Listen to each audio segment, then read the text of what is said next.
Hey now, it's Mike Gilbert, host of the Mike and JD Show, right here on the Voices of Wrestling Podcasting Network. Join JD by God Oliva and myself every Thursday night live on the Voices of Wrestling YouTube channel at 11:30 p.m. Eastern Standard Time, as we stay up all night discussing all the hottest stories in professional wrestling. You can also check us out right here on the Voices of Wrestling Podcasting feed, or you can subscribe to the Mike and JD Show feed. Now, enjoy the show. If you're a podcast host, listen up, this one's for you. My name is Allie Jackson. I'm the host of Finding Mr. Height, a dating and relationship podcast that I've been doing for 4 years now, sharing my positive and practical approach to dating that's built on my own life experience. And I wanted to share another experience that I've had, my secret behind monetizing my show. It's called Red Circle, and I was just telling my colleague about how much I love their platform. With Red Circle, not only am I getting a seamless hosting experience, but I also love the support I receive in ad sales. It's not just typical ad sales either. It's targeted opportunities based on my show and my life. And the platform is super simple. You just set your preferences and Red Circle matches you with sponsors that align with your show. You can vet every opportunity and their platform gives you great analytics. More recently too, my Red Circle team has brought me opportunities outside of my podcast on social media to really augment the podcast partnerships, bring them full circle. I just can't recommend them enough. If you want to give it a try, go to redcircle.com to get your free trial. That's redcircle.com for a free trial. This podcast is a member of the Voices of Wrestling Podcasting Network. Visit voicesofwrestling.com to hear the rest of our great podcasts, as well as show reviews, columns, opinions, and updates across the world of wrestling. To the highway in a brand new day. Gotta let it go.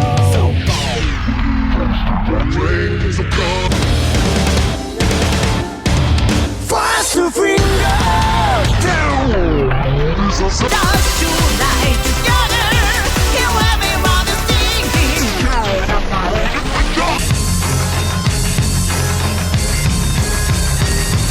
You can't know what you're part. Copy from what the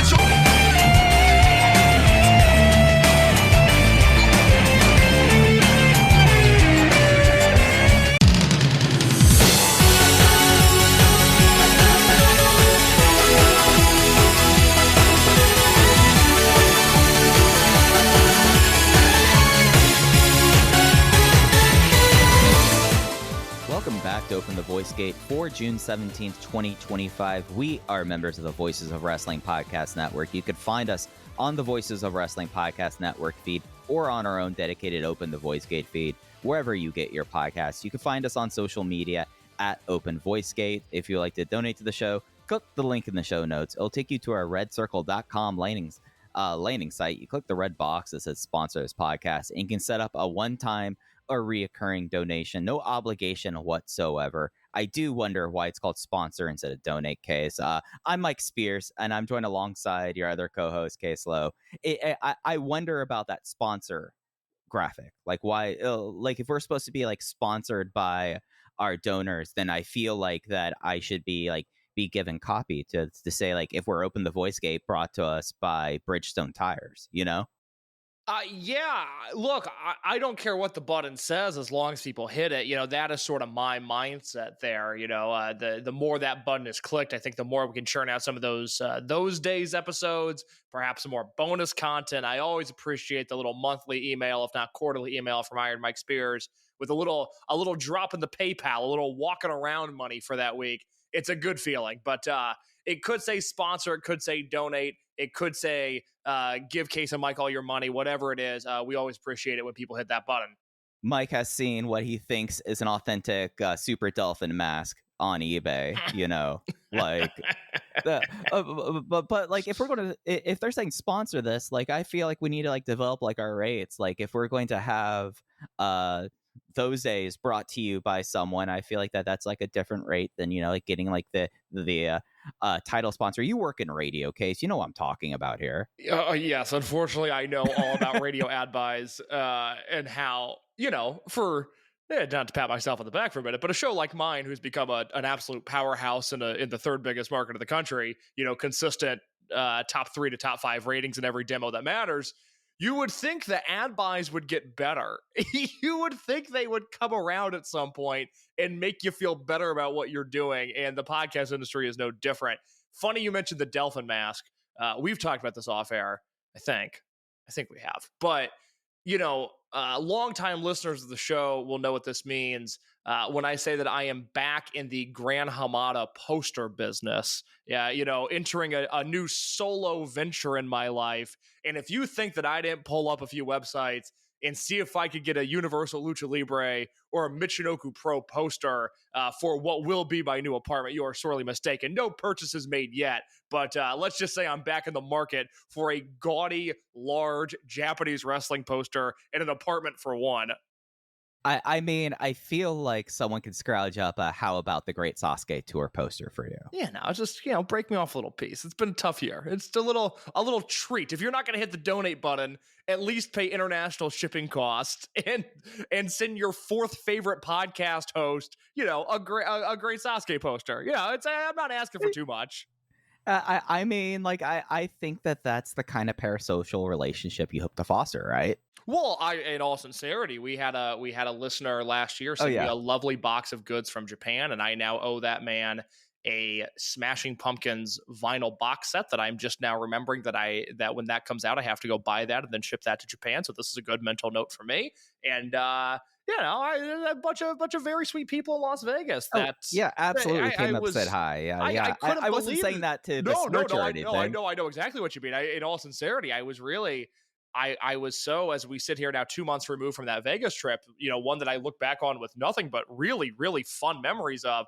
I was blown away by how many people came up to you and I and said that they enjoyed the podcast. And, even before that Friday Dragongate show, and I was just eating dinner alone, I had somebody come up to me there. They're like, "Hey man, I love the show." And it's so flattering whenever that happens. So greatly appreciated. And Mike, we have a lot to talk about this week, don't we? Yeah, and I bet everyone who has come up to us and said nice words are going to really like when I introduce our opening topic. Case, you left me on this last week, and I've not asked any questions about it whatsoever. I know we have a full format of stuff to talk about, but Case, I've written down on my editing notepad opening topic Tokyo Gurentai, and go. Mm-hmm. Tokyo Gurentai. In 2019, when this wasn't a regular weekly podcast, and in 2020 and 2021, when we really took things by the reins and made this a weekly show, I feel like Tokyo Gurentai, which for those that don't know, was the Nasao Rangai produced independent in Japan that was known for bringing in a Chavo Guerrero, not a Chavo Guerrero Jr., but a Chavo Guerrero, a Mil Mascaras, a Dos Caras, whatever old luchadors he could find, he would bring them into Japan. And then you would have these bizarre shows that would be Nozawa's friends, old luchadors, and then if you're lucky, a really good Masaki Mochizuki match. And Tokyo Gurentai has since gone away. The last show they ran was in 2022, a joint show with Noah, but in reality, the last show they ran was September of 2019. And I don't know how I got on the Tokyo Gurentai cage match last week, but I did. And I started looking at these things happen. These things happen. It's part of life. We all wander into parts of the internet that we don't necessarily love. But I started looking at these cards, and my big takeaway from it was maybe we bring it back. Maybe Japanese wrestling is in a really weird spot right now, and Tokyo Gurentai wouldn't fix things, but it certainly wouldn't make things worse. Yeah, I'm not going to read off what the last card was in 2019. I'm going to pick the one before that because I think it's actually a little bit more interesting. There apparently was a long-term Sushi versus Kotaro Suzuki feud. Naturally. That they were having. Of course there was. Hideki Sakine, Jun Kansai, and Takuya Kai defeat Buffalo, which was, of course, my man Black Buffalo, Manabu Soya, and Ryuichi Sakane. Brahman Brothers defeat Lady Beard and Rekka Sakai. Yes, yes, that is Muscle Beauty. I forgot what their exact tag team name was there, but and then we're not even getting to the main events here, Case. We got to go through all these. Hold on. Let me just say, I'm all for bringing back Tokyo Gurentai. I have to say that the Brahman Brothers and Lady Beard involved in the same match is among the worst things that could possibly exist in this world, and I fully understand that what I'm doing, essentially playing God, right? I'm opening up a vortex in which that can once again exist. And it's a very dangerous thing because I don't want to watch that. I don't want to subject people to be forced to watch that. And yet I feel like it should exist somewhere.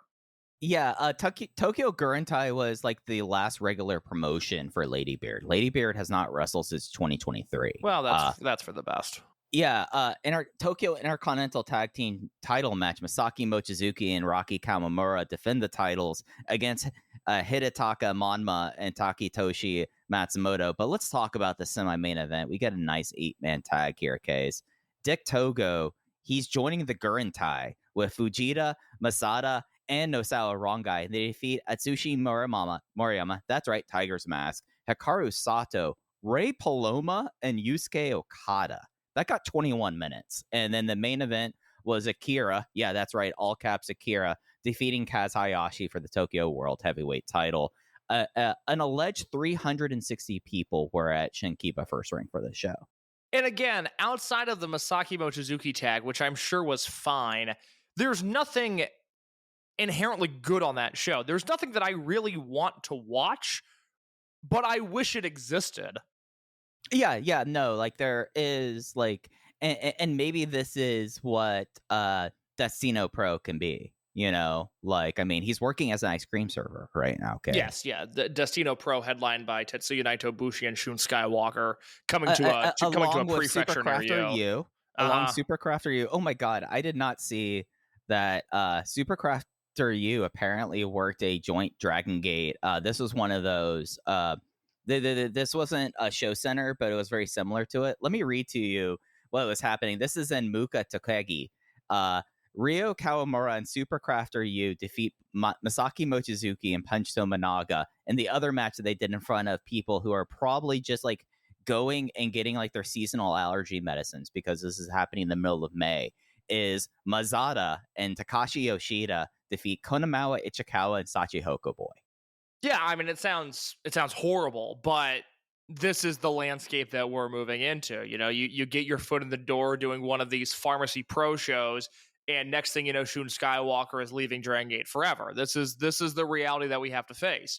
You think Zandokan Jr. is not waltzing into Survivor Series this year? Things are going to change, and I don't like it. Yeah, I mean, I'm not. I know I have a reputation for being a little bit of a doomer about things, but this is accelerated a lot faster than I anticipated. That could be our mainstream wrestling show. It could be Doomer and Zoomer, where you come and bring bad news, and I try to give the Gen Z perspective on it. I could be like, no, Doomer, Rhea Ripley was really cooking with her mommy-based offense, and then we would have more money than we could possibly dream of. Yeah, and that led me to my real passion project, which of course is launching a U.S. branch of Hustle. Yes, naturally. I'm going to be getting Super Dolphin to be playing Generalissimo Takada, of course. I think Dolphin would like us. I think if he got to know the cut of our jib, I think he'd really like what we're doing. I've got a Dolphin autobiography that I'm about to start scanning.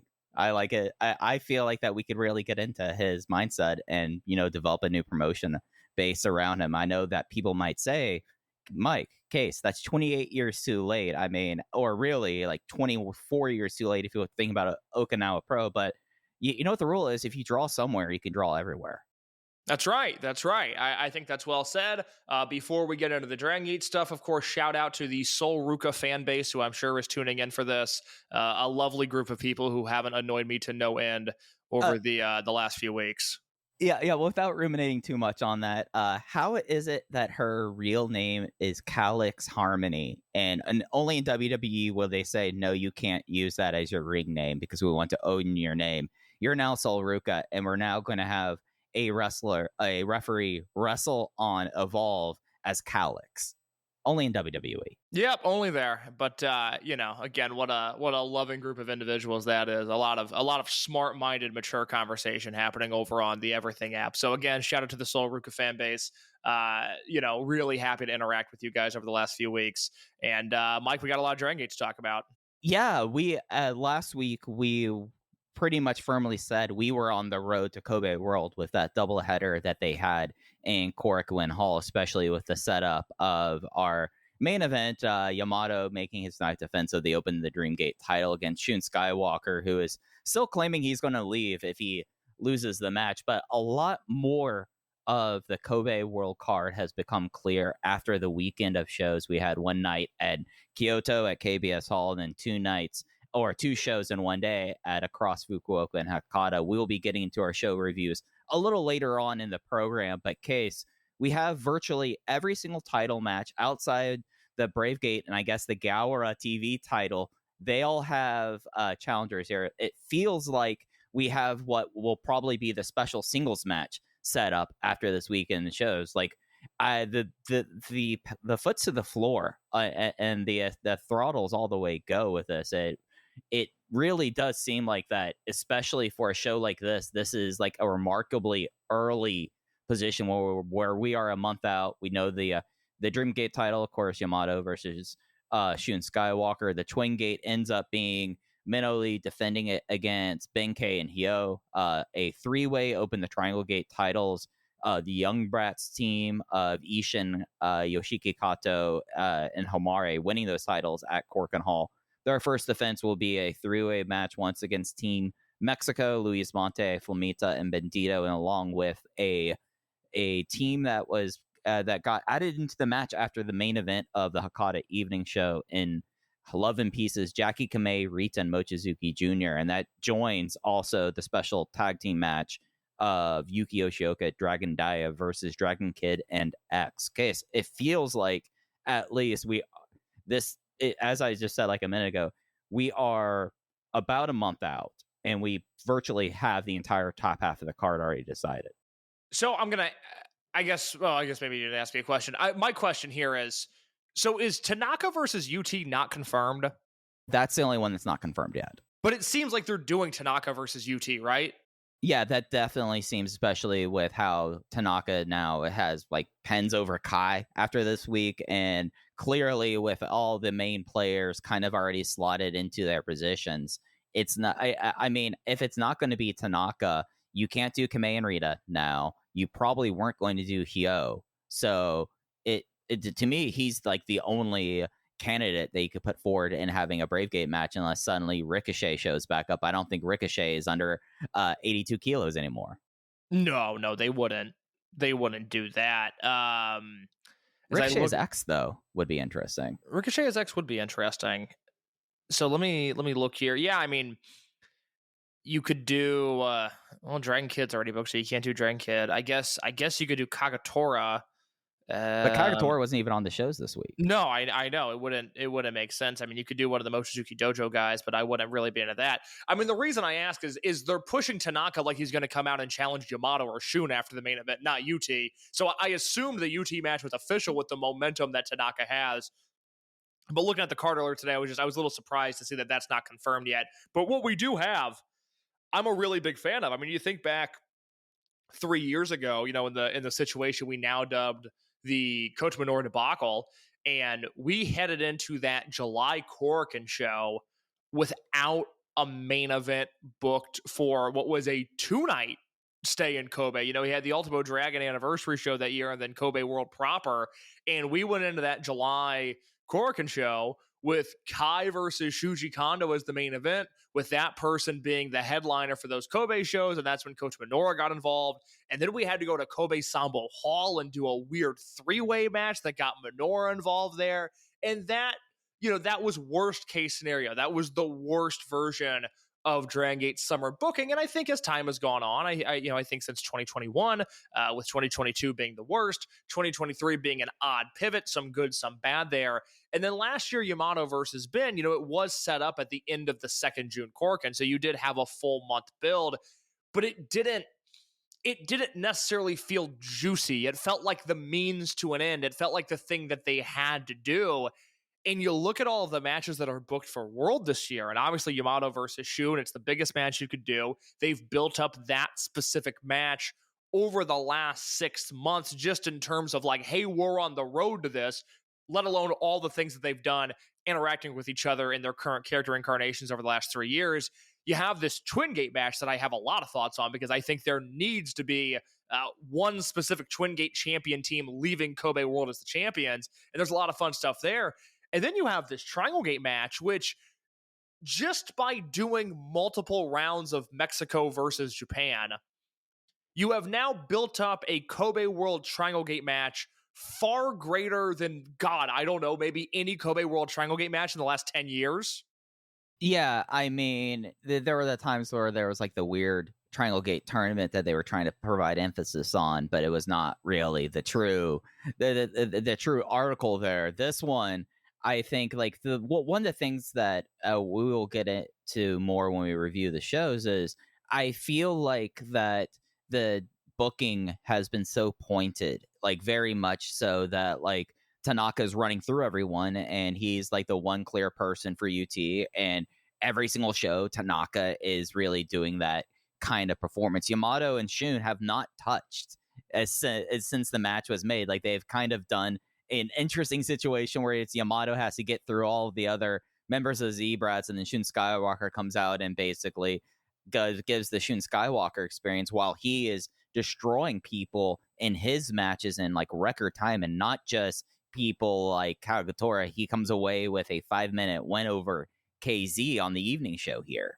So you look up and down this card and how they are building everything, and I think like it's really providing a very rewarding experience on these as they go through the TV loop, because now we're getting conditioned to the point that like we look at what's going to happen this weekend in Kobe Sambo Hall, and you just go like, well, it looks like we're going to have a lot of stuff there that, you know, is leading to more building to the match. Like you have situations where, okay, you also have SMJ and Madoka Kakuta lurking around, and that feels like that's going to be like a special singles match on that show too. So it's really everything kind of coming together in a booking standpoint in a real enjoyable fashion, if you ask me. I guess we should probably, and look, we obviously have almost a month until World. There's plenty of time to do a full preview, and I would imagine that we'll have Jay on before that show to talk to him again. But I do think coming out of a weekend where you had 3 shows, one of which I thought was great, 2 of which I thought were good, and then you have, like you said, this card that feels like it has some real momentum and some real juice, which I think goes in line with the company this year. You know, I am certainly well aware of the reputation that Dragongate has at this current moment in time in the larger wrestling media, but I look at what this promotion's done this year, and if you want to give Booker of the Year to Tony Khan again, I'm not going to fight you, but I think Dragongate's been a better book promotion than CMLL this year. I think they've been a more exciting promotion than All Japan. I think they've been a far more exciting promotion than New Japan. I don't like the Noah booking, even if there's a level of effectiveness to it, so I wouldn't go there. Again, this is a promotion that I think is now on a really, really strong, you know, if you look at basically September of last year through now, this 9 or 10 month run where the booking is as strong as it's been in a very long time. And I think even a month out from World, I think these matches deserve a little bit of one-on-one time. Yeah, and I think like we spent a good share of last week's show on Shun and Yamato, so I think we can cover this one first about this. We didn't really have more steps in the story, just kind of the fact that through this week, we see Shun Skywalker tearing through everyone and Yamato kind of being fed to the wolves, as it were, of Z-Brats. Not as much progression, I would say, in this, but I feel like that it's an interesting method of we're a month out, so we're not going to do the immediate Yamato, Hulk, Dragon Kid versus Shun, Kakuta, and Ishin matches, right? Like they're keeping them apart, at least in the ring, and I think that's kind of a fascinating move for them to do with this match already being set on paper. Well, this is the interesting part to me, and it goes back to the larger conversation that we had last week, and bad job out of me. I should have reached out to Jay and gotten some clarification on if this Skywalker stipulation that he's talking about, if this is something that's official and something that we need to worry about, or if this is just a part of Shun's promos. But what I like so much, if we look at this from the context of Skywalker's not leaving Dragongate no matter what, and the Kobe World match is just a straight Dreamgate match. I find that to be 100 times more interesting than a possible Skywalker leaves town scenario if he doesn't win the belt. The interesting thing about that is because you've largely separated Skywalker from Yamato, and you've let Skywalker beat up on Natural Vibes, and you've let him beat up on Love and Peace, and if you know, in Decourage now, it's given way for Madoka Kakuta to be in the ring with Paradox a lot. And Kakuta continues to look like an absolute killer. You know, I really think they need to run Kakuta versus Hulk in a singles match in Cork, and I think Kakuta needs to kill him. And I think they could very easily go back to Yamato versus Kakuta at Dangerous Gate if they choose to have Yamato retain at Kobe World. And I think the change in dynamics 1 year later would be absolutely fascinating. And I would still have Yamato win. But they are now putting themselves in a very advantageous position where Kakuta is becoming more and more prominent in this unit, and his work is so good that if the fallout of Kobe World, whether Skywalker has a title around his waist or not, assuming that he stays in the promotion, you are now putting yourself in a position where you either have a really dominant and really interesting 1-2 punch in your heel unit, something that, you know, as I sit and think, I mean, no, you know, when was the last time we had a heel unit with this strong of a 1-2? Because no one was over in Antios and Ari. It'd be early Berserk. It would be early Berserk with the Shingo Yamato Doi 3-headed dragon, which, you know, you could talk me into a modern day comp of Shun, Kakuta, and Homare quite easily. I would certainly explore that conversation if somebody wanted to have it. But you're putting yourself in a position where either they've got this great 2-headed dragon heel unit where you have two guys in the same unit that are an equal level of dominance that come across completely different and are presented in these totally different ways, both of which I find to be incredibly compelling, or you're laying the groundwork right now for a Shun Skywalker face turn. And as I said last week, my God, am I more comfortable with Skywalker turning face with Kakuta as his main opposition compared to Shun turning face and having Minoru as his main opposition. I feel like they are just setting themselves up here for such an incredible run of success, divorced from anything Yamato's doing. And as I felt very strongly for the last 11 months, anything that Yamato has done has turned to gold. Yeah, it's really, if you put the bad result of, okay, Shun Skywalker not being in the promotion anymore, like if that's not a potential result here, and you look at the hand that is dealt, you have so many different options in this, because I do think that the idea, and it is in a dragon system kind of manner, that Shun wins the title and he goes more tweener to face, like that happened in Shingo on his first Dreamgate run. So it's not unprecedented to have that kind of thing happen around Kobe World. But like you have that as an option. You have all the Yamato playbook is still relatively like fresh. Like unless you think, okay, business has not backed up the strong booking, maybe we need to try Shun Skywalker here, and that's the negative of Yamato losing the belt here. But still, like as you've laid out, there's so many like interesting options coming out of this main event, and even as we're basically like 30 days away from it, it feels like that each day that I think about the match, I kind of think about other ways that can come out afterwards out of Kobe World, and it's all very intriguing to me. Outside of Yamato wins, and then we go like, oh, Shun Skywalker's not around anymore because he's actually.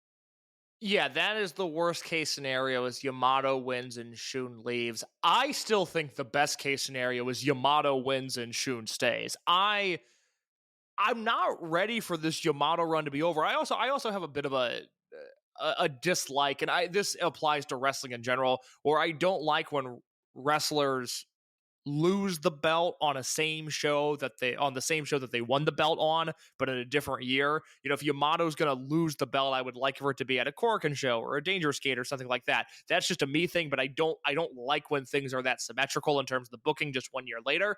But to me, the most interesting scenario is still Yamato wins, Shun sticks around, Kakuta turns on Shun, and we're off to the races for that February 2026 Fukuoka date. I think Shun winning and then getting turned on would be the second most interesting option. And I think Shun winning and staying heel would be the least interesting option. And I would still like to see that. I would not hate that at all. yeah, there's still enough shine on Shun as a heel champion, which is something really remarkable to say when you're thinking about he's basically now being a heel leader for over 3.5 years. Like there's really a lot of different ways that this can go, and I don't think that we really got anything that would tip the hand in any sort of direction there. Any more thoughts on the Dream Gate before we talk about the Triangle Gate or the Twin Gate match that was set? I think for the people that pay attention, for the people that watch this promotion and have watched this promotion, let's say post split, right? I think Shun is one signature match away from a sort of universal reappraisal of his entire career and where he fits into this pantheon. And maybe that comes when the babyface turn comes. Maybe that comes after a stellar match with Yamato. But I've talked about this at length now. I spent a lot of last year going like, hey, he's climbing up my pantheon. I don't know a lot of guys with better careers than Shun in the context of Dragongate, and it's only gotten better the more that I've talked about it. And as I said last week, again, sorry to repeat myself, but the worst thing that's ever happened to Shun is that he had 2 great matches in one weekend with the KZ match and the Yamato match in 2021.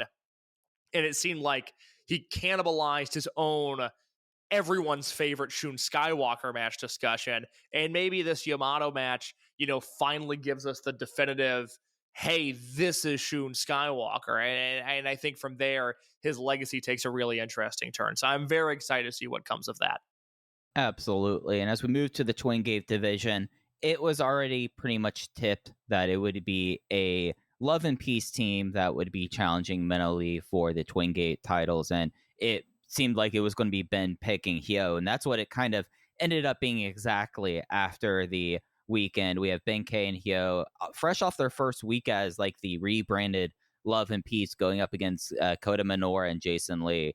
It's real interesting to see like how the dynamics have changed so quickly over the last week with Love and Peace, because it's really in a lot of ways. I know that we're talking about in the notes doing like a postmortem for Gold Class here, but like Love and Peace really is such a different kind of unit that I'd argue have not seen around since the Jimmies with these 5 guys. And already seeing from like the last few months, the chemistry between Benkei and Hyo I think is really strong, and especially showed off in that 5-way or that 10-man elimination tag that headlined the evening session in Hakata. So for those that are maybe behind on the footage, they didn't watch Kyoto. They're coming to us for recommendations. They didn't watch Fukuoka either. Explain Love and Peace for those that haven't seen it in action yet. Well, if you saw the match segment that happened on 6-5, you kind of got an idea that, well, it seems like that they all collectively have one brain cell. And it's kind of like a very goofy, like doing like the set pieces where they can go do a peace sign, but also keeping that back end of the stellar work that we have seen from these 5 guys, and especially the teamwork from Gold Class kind of carrying through. It does feel like that it's very much in Benkei's image, and maybe a little bit of a Hembo unit, to be frank, in a way. And that's kind of the vibe that at least I got after the first weeks of shows, and I really enjoyed it. I think it's like a nice change especially from what you saw from D Courage and then later Gold Class, and just in general. Like, I like that we kind of have maybe a babyface unit, like a serious babyface unit that does not always have to be like, okay, we're fighting for our friendships. It seems like that we have like 5 knuckleheads together, and their teamwork's amazing, and it all kind of works for me. How have you been feeling about Love and Peace after this first week? I like it, and I wasn't sure I was going to. I was really against ditching the Gold Class branding just because after 3 years of continuous trial and error, it felt like they had finally stuck the landing, and like the Gold Class name was really going to mean something had they continued with it going forward. And any sort of change like this, I'm a little bit wary of. Any sort of change that involves Hyo having a creative focal point, I'm a little wary of. But it is a unit that works. They feel very different than the current state of D Courage. They feel very different than Paradox. They obviously feel very different than Zebrats. I'm going to be interested to see as we go along how they differ in presentation from Natural Vibes, just in the sense of these at times I think can be two units that maybe lean into a goofy, fun-loving side, and if they're going to do that, that's fine, but I just want to make sure they come across feeling like different units, and so far they've done that. Yeah, I would say that like the fear is basically with how Natural Vibes, although it's down to the four members and the four members work really kind of great. Now you have the idea of like, oh, this is like a new Natural Vibes, and that can be a little bit of a fear, especially with like the situation of like, okay, Strong Machine J is doing his thing, UT getting his Bravegate run, KZ does weirdly feel like the odd one out going into Kobe World in some way. But yeah, Gold Class, at least now, interesting you brought up like the Hyo creativity and like his, because he is the one that's introduced last in all of the introductions so far. But that could be a seniority thing just because he debuted like a week before Benkei, technically. But well, I think the unit's going to focus around him. I mean, my point, I said earlier, I feel very strongly that one team should leave Kobe World with the Twin Gate belts, and it's Ben and Hyo, because I noticed in Vegas when they teamed together, they were in on the first show, the three-way tag. They were in the three-way tag, and then they were in the main event on Friday together. And both times I went, oh man, that's something. That's an unexplored thing, because you would know better. I mean, do they overlap in RED at all? It would have been like a very short time period, and then that was Benkei on the way out and Hyo coming in, if my time frame is right. I think Hyo's was later, because I think Hyo's turn was after Benkei got kicked out of RED and went Lone Wolf, because it was because of Okuda was the reason that Hyo turned, and that stuff happened that fall. Okay, you're exactly right. And Okuda came into Dead or Alive that year, and Ben turned to Dead or Alive. So even had they been in RED together, there would have been no good reason for them to ever team together in any sort of like, hey, that's a tag team type way, because Ben would have been at the top of the unit, Hyo would have been at the bottom of the unit. So instead, what you have now is guys who have been in the same company together for 9 years, classmates of the 2016 class, who have never had a chance to do anything with one another. And it looks like these guys are so overly excited to team with one another, and they have real chemistry. And I really, really like what they did across these shows together. Yeah, and I feel like at least like it's clear that they're the 1 in the 1A of the unit. Them having the Twin Gate coming out of World puts Love and Peace in a good spot, even though I fully expect Z-Brats to retain the Triangle Gate. Like it feels like that's like the right thing. And yeah, like the last time they seriously tagged was before Hyo got the leopard print and before Benkei was Benkei. It was all Young Boy stuff. It was when it was the two of them and Shun Skywalker, when it was 2 Watanabes and a Nakamura. Like that was the last time that they really had much interaction on the same side. And yeah, it really feels fresh and vibrant, at least seeing that pairing really blossom, because you're absolutely right. Like in Vegas, in my mind, I was like, oh, there's no way that Natural Vibes is going to win the Hyo contra Hyo match when you have Benkei and Hyo already working together like you'd think that they've been teaming for years. Yeah, like that's the thing. I mean, I'm sure there's people that were at that Wednesday show that are at least, aware of Dragongate, but maybe don't keep up with things on a show and show out basis. And they probably thought like, oh, Ben and Hyo, that's cool. They're teaming together now. They have such great chemistry. It's like, no, it was kind of the first time, but they immediately owned it. Yeah, and I think you compare that to a relatively static Minoli tag team run, where like really what this has achieved is it's let us retemper expectations of Kota Minoura, and that's happened, and it does seem like the right time that they drop those belts, like at least a month out after the match is made. I would feel like more so than any of the other title matches on the show, the one I would put my bet on right now would be the Twin Gate with Love and Peace winning it.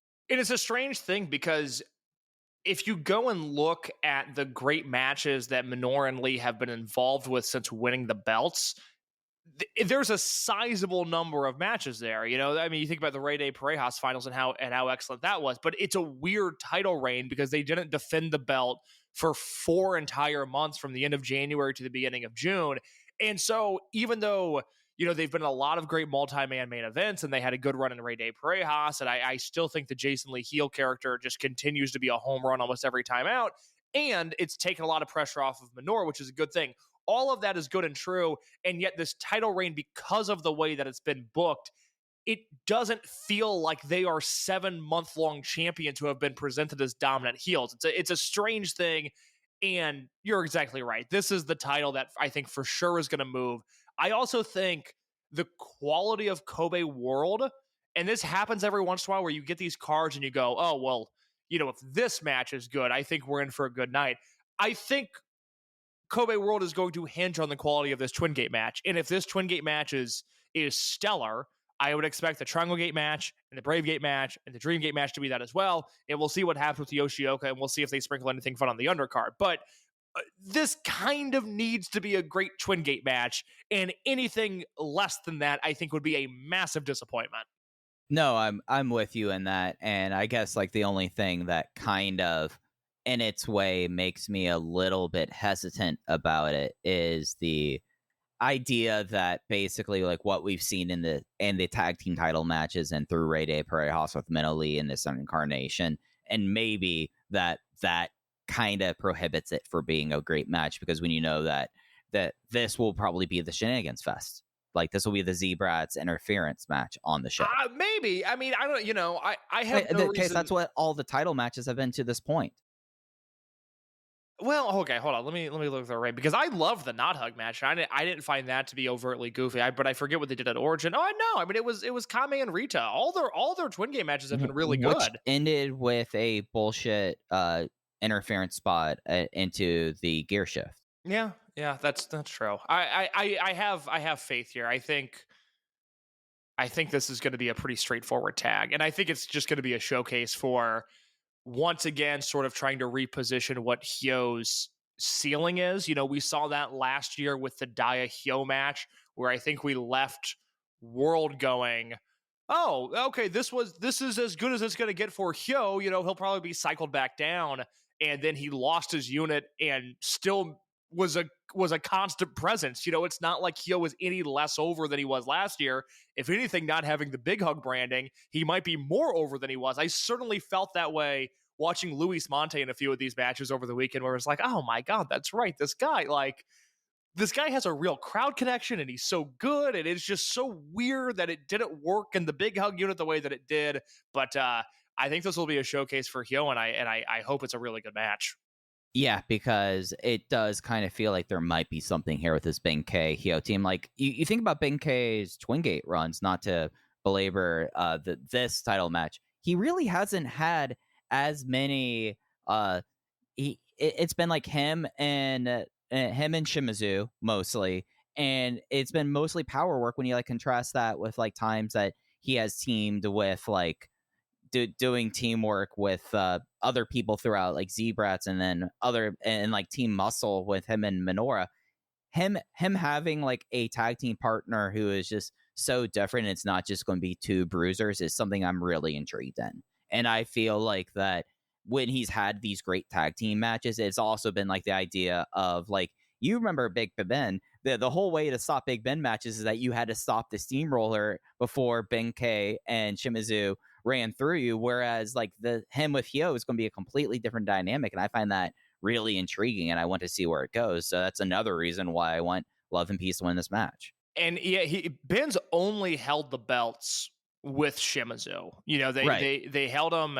I guess they held him as baby faces in 2018 as a part of Maximum, because they lost the belts at World that year. Shimizu and Ben versus Hulk and Yamato, and it was the best thing on that show by a laughable degree. And then they won them as heels. Were they heel? No, they might have been baby faces then too. No, they were heels at this point. And that reign that had the Ben and Shimizu versus Kai and UT match with the big pop-up spear on UT that everybody still gifts, and the people go, who was that? And then they never watch Dragongate again. But that was 6 years ago. And Ben is a completely different wrestler. Hyo is a completely different partner, like you said. I'm really curious to see what those guys can do as a team. Yeah, no, and I think that's a real intriguing kind of a proposition that title match gives us. The three-way triangle gate match, Young Brats versus Team Mexico versus the other three of Love and Peace, Jackie, Rita, and Junior. It feels like that every time this happens, I go like, it feels like it's been a while since like a 3-way tag team match. Like we don't have to go like in 2024, we ended the year with a 3-way tag. But it does feel like that we're going into this match at least a month out with like 3 very distinct teams in different kind of positions and like different possibilities with it. But it does kind of, in a way, to me, feel like that this having 9 people in this kind of match, given the 9 wrestlers, is a way to get the best possible performance out of everyone. I would say, especially for what people like Hamare, Jackie, Rita can do. I can't wait for this match.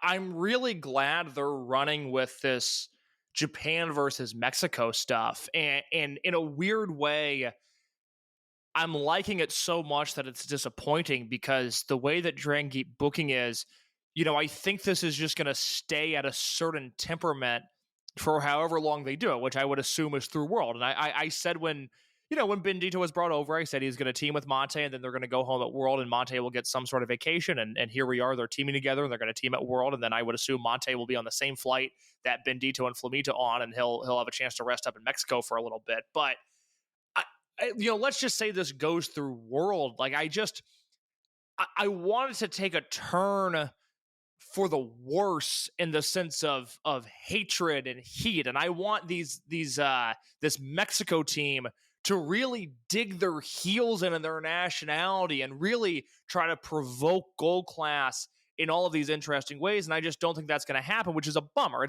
I wouldn't quite call it a bug, but it's certainly not a feature of modern Dragongate booking that sometimes they hand you something that is really exciting, and it doesn't ever seem like it progresses to the degree that it would in perhaps any other wrestling promotion. But Bendito, who I want to talk about here, I think this is probably the chance to have that Bendito conversation. Let's have it. He's in a safety net, a nice little cocoon, if you will, as long as he's in the ring with Kame and Rita. And he just happens to be in the ring with Kame and Rita at Kobe World. And so I'm gonna hand it to Bendito. I will give him the benefit of the doubt. But I'm thrilled for this match. I mean, I really think it could be something special.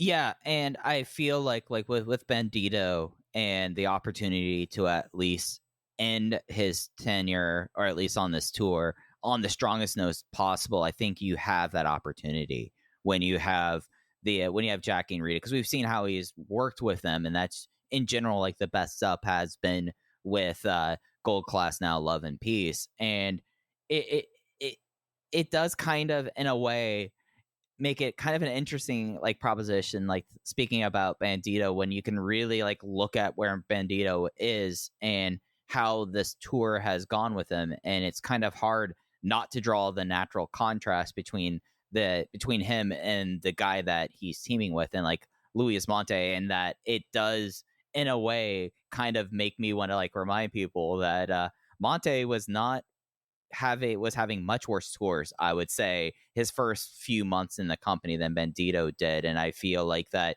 Monte wasn't necessarily like set up for success in those tours in the same way that Bandito has this opportunity to really go out on. And that's not also including the idea of Bandito and Hamare is an interesting matchup, and seeing like Hamare in that kind of situation, I feel like is a little like point of intrigue and a little bit of a test there as well. So I think you're exactly correct in that it is not only natural, but I think it's also fair to draw comparisons between Bendito and his first tour, which we're getting now, and Monte and his first tour in 2019. Objectively, Bendito has hit highs during this tour that Monte did not hit in 2019, and he did not hit in 2020. It wasn't until he was a full year and a half into Dragongate that we all really started to see a guy that would become a future Dreamgate champion. And a lot of that was, Monte somehow became the guy that could work really well with La Estrella at a time where it seemed like they wanted to feature and push La Estrella incredibly hard. Monte was the guy that had the best chemistry with him. And then he had great chemistry with Shun Skywalker. And then they became a great team. And then, here we are today. Bendito has been involved in better matches than Monte had during that time period.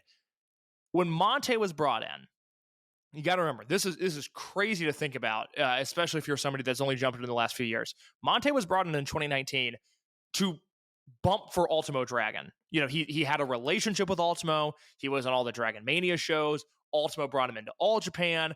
Monte at the time was without a home in Mexico. He was Ultimo Dragon's guy. And you know, especially for me, when Ultimo came in 2019 and we weren't really sure what we were going to get, it was a terrifying proposition to have Ultimo bring in this very specific guy that didn't have a name in Mexico at the time, didn't have any international buzz, and he wasn't very good, and he was there to work with Ultimo. And the entire thing I thought was very concerning. But at the very least, he had a place on the roster. Bendito, if they move away from Team Mexico, you know, I don't really know what his place is. The other thing with Bendito, and this is the tough part. This is a weird thing to say 2 months removed from the idea of the revival of Dragongate USA. And, you know, you and I talked about, oh, maybe they bring Willie Mack in. Maybe they bring Rich Swann back in. You know, maybe they do all these things. I don't think they need Bendito. I went back and I looked at the first Kobe Sambo Hall show that Luis Monte worked in 2019. And it was August 17th, 2019. This is Kobe Sambo Hall. I'm going to read you this full card. Mike, you ready for this? Let's do it. Opening match, Jimmy, Martin Kirby, and Shun Skywalker defeat BB Hulk, Problem Dragon, Ryo Saito. Dragon Kid and Yosuke Santa Maria defeat Brother Yashi and Yuki Yoshioka. Kagetora and Kai win via DQ in 9 minutes against Diamante and Takashi Yoshida. Ben K defeats Punch Tamanaga in 3 minutes. Yamato defeats Kaito Ishida. Jason Lee, Masato Yoshino, and Naruki Doi defeat Hyo, Kaisuke Okuda, Masaki Mochizuki. That match looks very fun. And then your main event, Genki Horiguchi, KZ, and Susumi Yokosuka versus Big R Shimizu, Eita, and Yasushi Kanda. And we, you know, by and large, I think liked 2019 Dragongate. We loved Kobe World 2019. I think that's one of the best 3 Kobe Worlds ever. But then the immediate fallout of it, like, Mike, that roster is thin. That show sucks. There is no combination of wrestlers on the 2025 roster that would merit a show that poor on paper, a televised show. There's no way they could put together a card that looks that unappealing on paper. And why I bring this up is while Bendito is technically ahead of where Monte was, I think the promotion is so much further ahead of where they were when Monte got brought in. And if you're crunching the numbers and money's tight, I'm not sure Bendito has done enough for Dragongate to say, you know what, we need that guy. We have this stacked roster, and we could be even better with this guy. Yeah, and I'm going to crib a talking point that our friend Alan Forel did on Pro Wrest Paradise last week when he was talking about his 30 under 30 list. An issue of Dragongate literally is how many people we have on shows, how much space we have in the truck, how much money we have to go forth with that, and what are we giving up by having this person go versus another person go. And at least from how it like seems like this is just a tour, and necessarily when you when you're going to be making the decisions on, okay, we're looking at August or likely we're looking at November, because that's usually when international guys come back around, right? Mm-hmm. Like November going in, and then wherever Final Gate usually ends up being, that's usually either like right before or right after is the end of that tour. When we get to that point in November and December, and when you're trying to decide, all right, how are you going to get these cards together? How are we going to decide who's doing these shows, who's not doing these shows?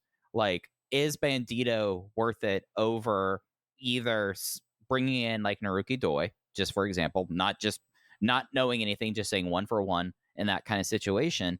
Or is Bandito being there more worth it for you and all of what that means than having an Akihiro Sahara get that spot on the show?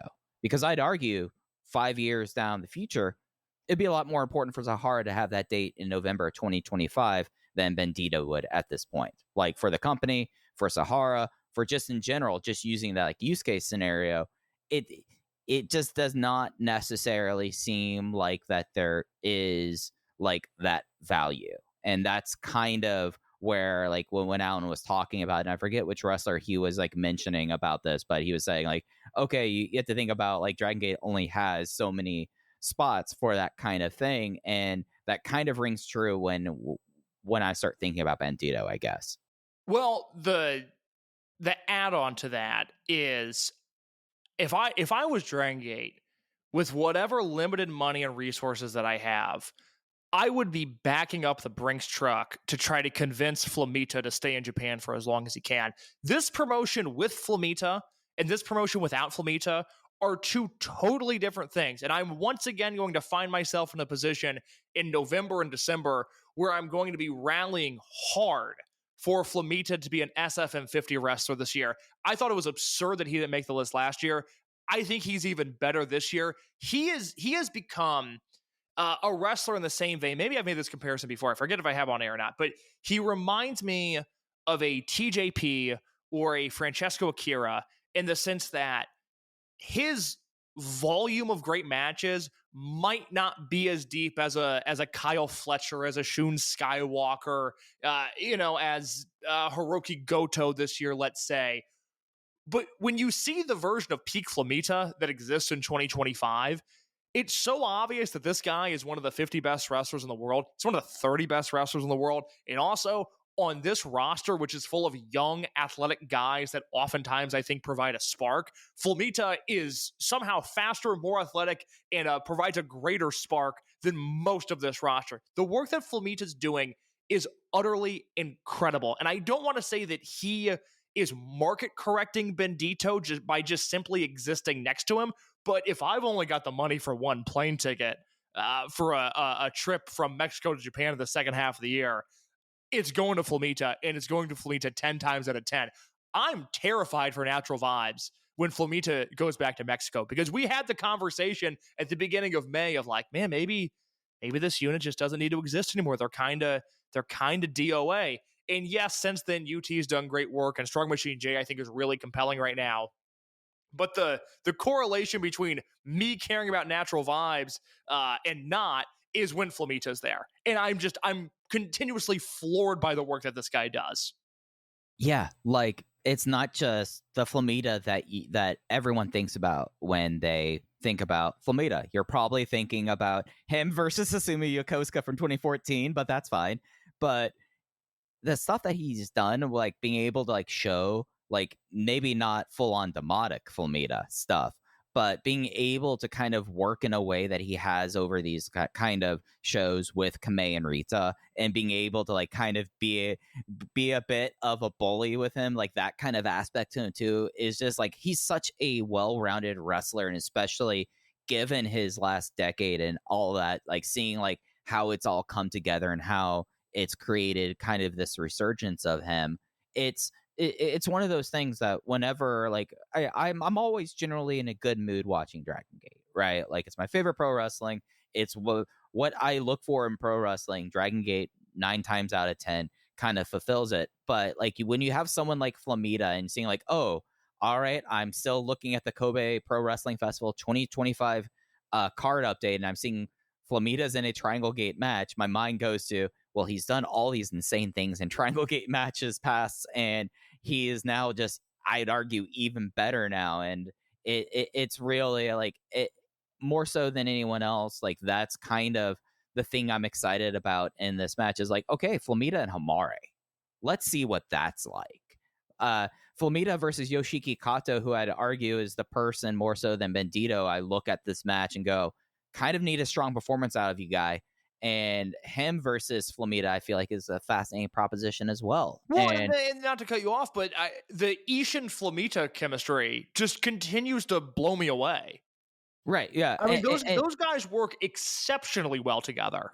And considering the fact that they had never worked with each other until May of last year. It doesn't matter if the champion's Yamato or Shun Skywalker leaving Kobe World. I think both matches would be fascinating. I think you have to do a Flamita Dreamgate match at some point. We're having the same conversations about Flamita right now that we were having about Monte 2 years ago. Yeah, 2.5 years ago. In 22. especially 22 was when we really started to go like, wait a minute, what is this? Is this a Dreamgate challenger in Osaka #2 type guy? Can you headline a Korakuen with Monte as your Dreamgate challenger? And largely, the conversation in real time was, of course he won't win, but he deserves to challenge for the belt with the work that he's done. And let me be clear, there is zero world in which Flamita should or should ever be Dreamgate champion. But I'm now at a point where it's like, you got to let the guy challenge for the belt. I mean, that's the one thing in Dragon Gate outside of work heel that he's never done before. And it's the type of thing that I think in an Osaka small building or in a Korakuen, I think you got to give it a shot. No, yeah. And I think especially with the idea that Korakuen's added an importance with how the venue situation is in Japan right now, like having some part of novelty like that when you're going to be relying on that being virtually your biggest building for this after August of this year going into I guess they haven't announced Yokohama for January yet, right? They have not. So you're basically looking for like a 5-month period where Korakuen is going to be the most important building.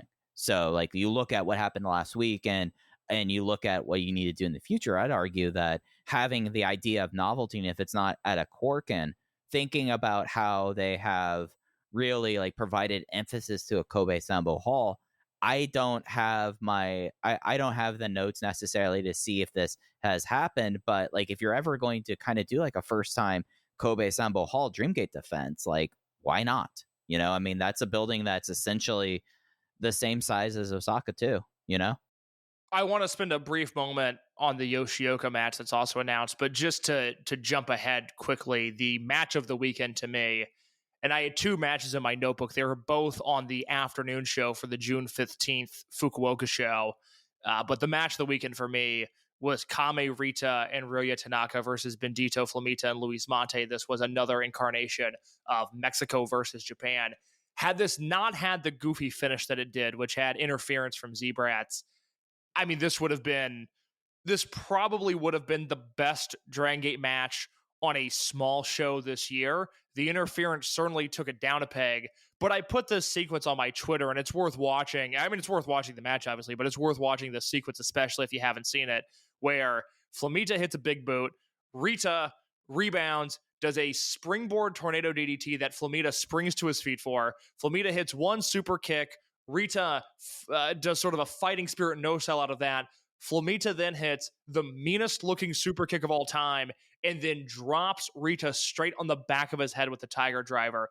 That sequence was unbelievable. Yeah, that match, I think the best show of the three was that afternoon show. I actually was really high on Dayan Yoshioka versus Shun Mare. That was probably my match of the weekend. But interesting.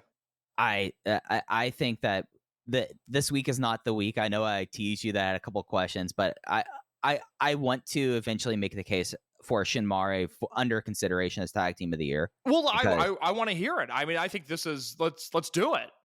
I think that you have like when you like see I was 4 1/4 on this tag match, by the way. Mm-hmm. I thought that it was brilliant, just genuine work. This was what I made a Blue Sky post about that this match would be one of the featured matches on the Mike Spears 2025 comp tape. Like not necessarily, like the best of, but like if I got my own Schneider or Naylor tape, basically.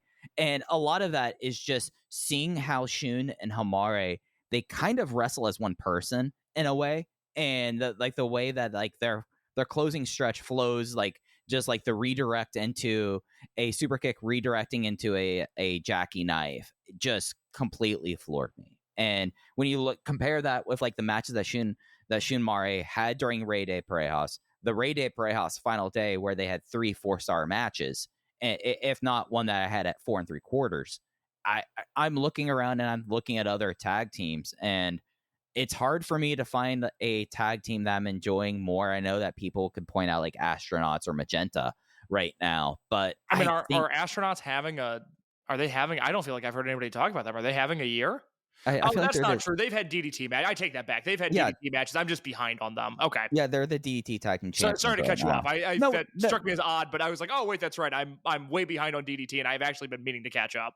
Yeah, and I feel like when we've like talked about like tag teams in the past, especially like tag teams in Japan, like and like the situation, the tag team scene, where if it's not the Sato twins, really, like it's not really there and has not been there for a couple years, but you kind of get to see these glimpses of like Shun and Hamare, like the way that they flow and the way that they work their double teams. It in a weird way kind of reminds me of Doyoshi in a way, just because like it always felt like in a Doyoshi match where you would have like the pancake into the reverse bridge drop kick, and then if it's done at a certain point, that would lead directly into the Doi Bakatari sliding kick. Like sequences like that, we get to see those with Shun Mare, and I feel like that's really kind of special stuff, and I really enjoyed that. But yeah, the Japon contra Mexico match, I thought that the other fun thing about it is I think Rita's been watching a lot of Commander lately, or has like done that, because like he had like two different outright rope walk then bounce up bounce down segments with Monte. That was like, is this what this guy is like?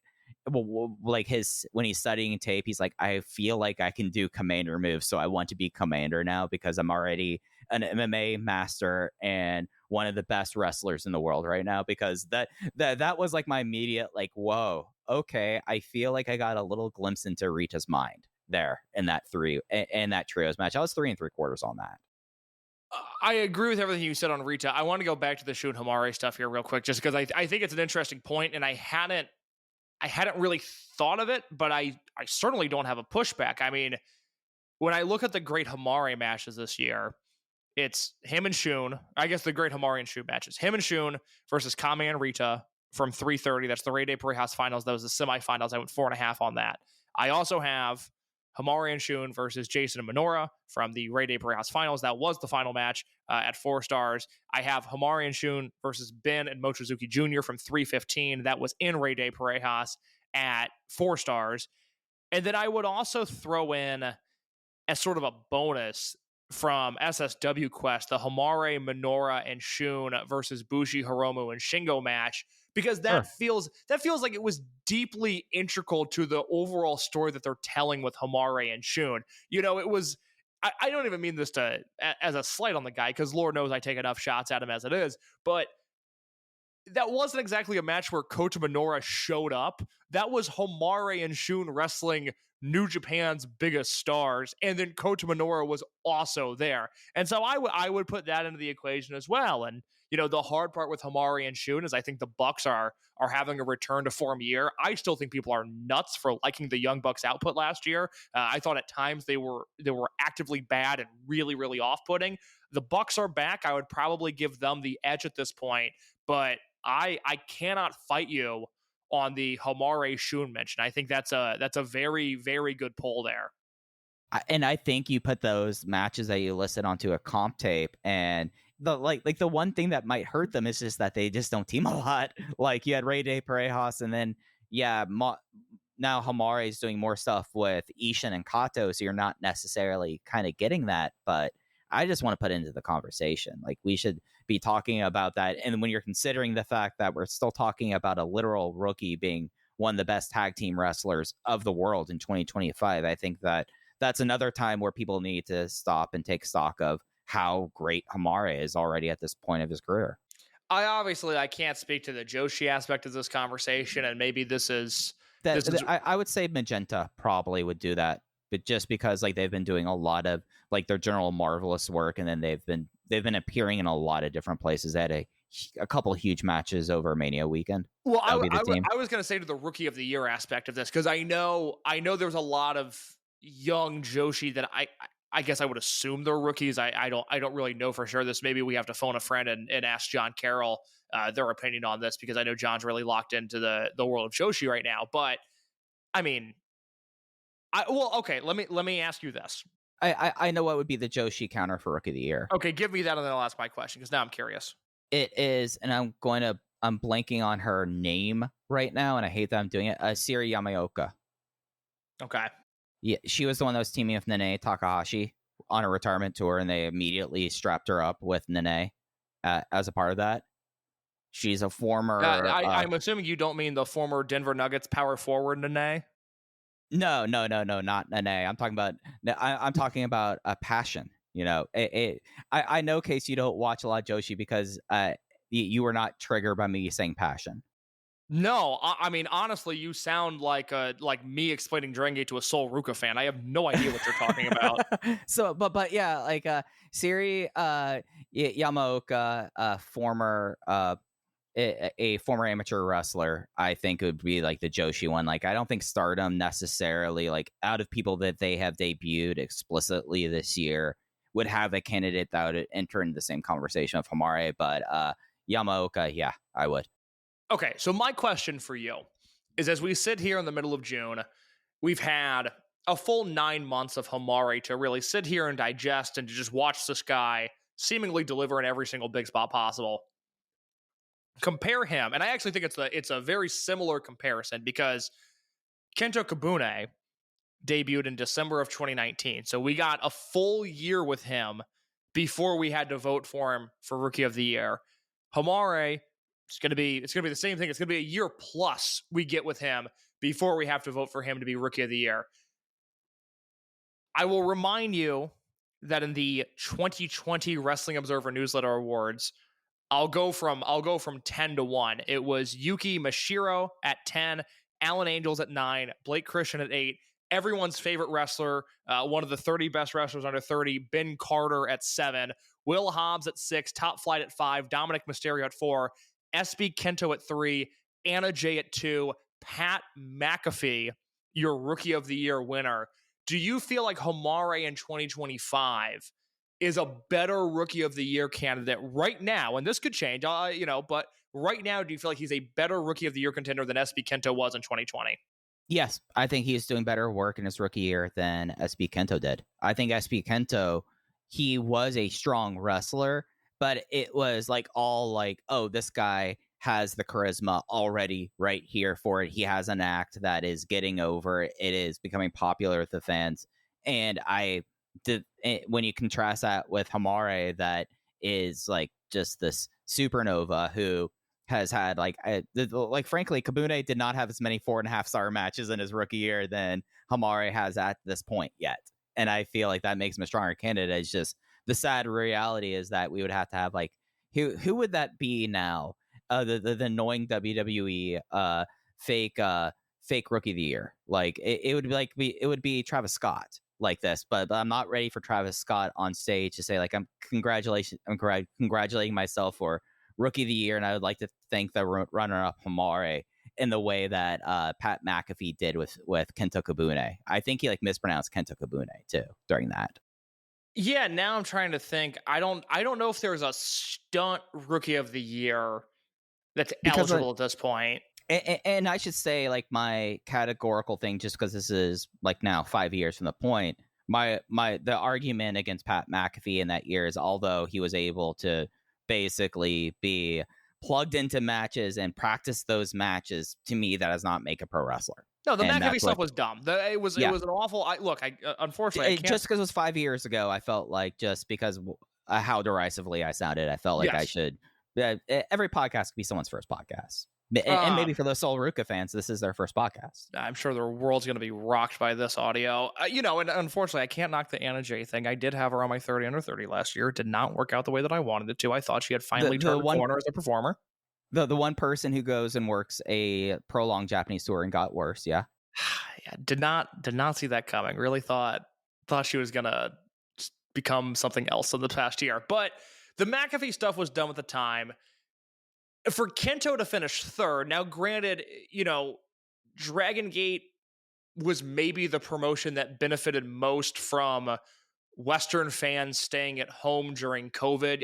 That's not true, because Noah, the amount of people that watched Noah in 2020 was astounding. And Collegiate Pro, like, there was a lot of people saying a lot of things were good. Yeah, but that wasn't a real thing. That wasn't a real. That people didn't care about that, but people really cared about Noah, and they cared about Dragongate in 2020. And so for Kento to finish behind McAfee and above Dom and Top Flight was really saying something about the That was a win. groundswell. Yeah, it was saying something about the groundswell of momentum that Kento had in 2020. I don't feel like Homare is there in the public consciousness in terms of the bubble that we are operating in, which is a little concerning. Like I would say if Dave went crazy and was like, everybody send me your ballot now, we're doing half year awards, and we're like, okay, we're to get an email from the Juno. I feel like Daiki Otoshima and Noah, in terms of the people that vote on this award, would have a stronger following than Homare. And I like Otoshima. I think he's the best prospect Noah's turned out in years. And I think Homare is on another planet better than him. Yeah, no. And I think like we could even, like, this is not direct one-to-one. I think that it is kind of like, in a way, like it will end up being like a if you know kind of situation.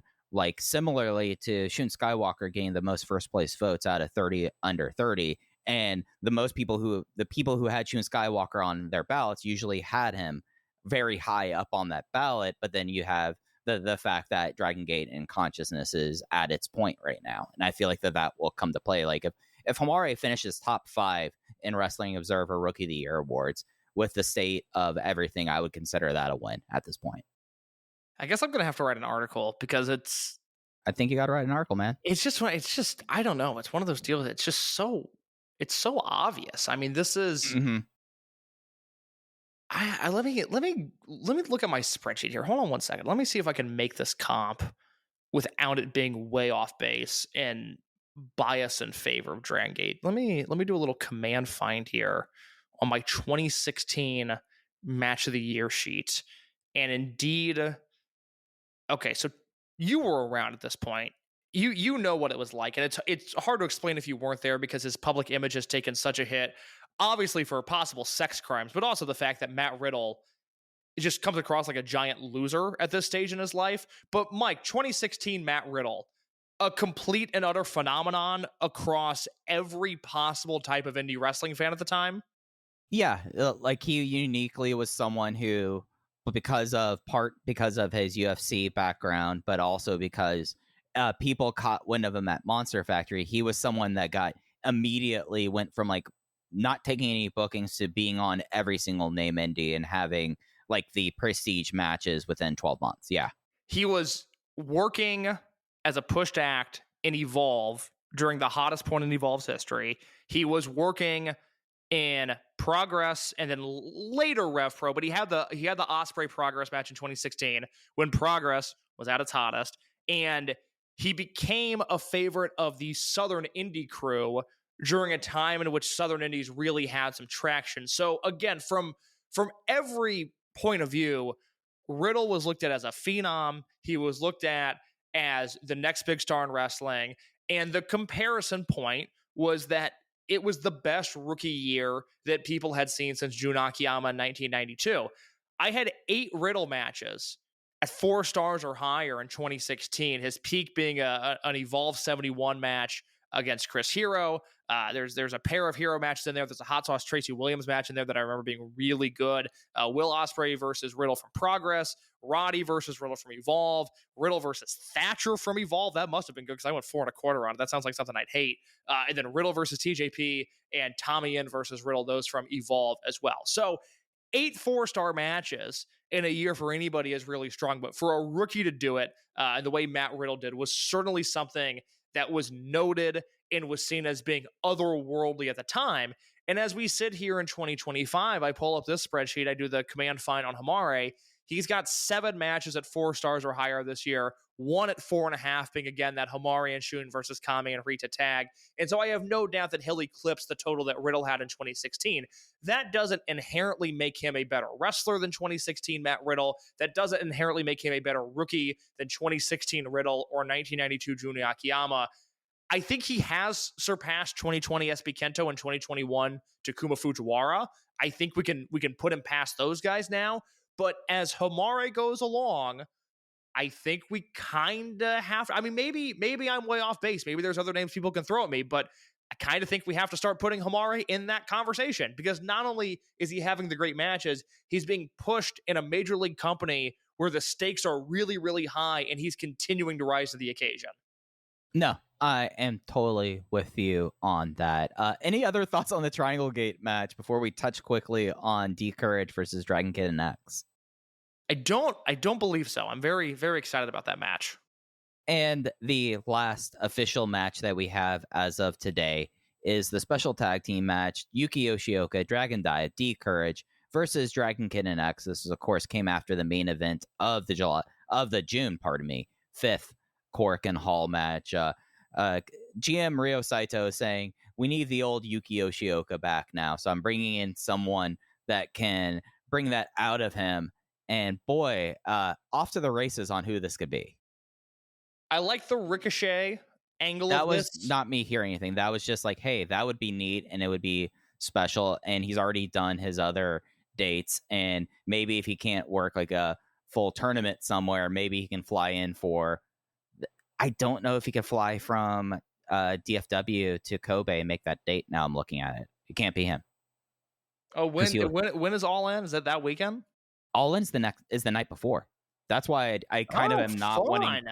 That's kind of why I'm thinking about not going, because it's doors open at like noon and it's going to get out at like 9 p.m. because of Tony Khan loving long shows, and then 4 hours later being Kobe World.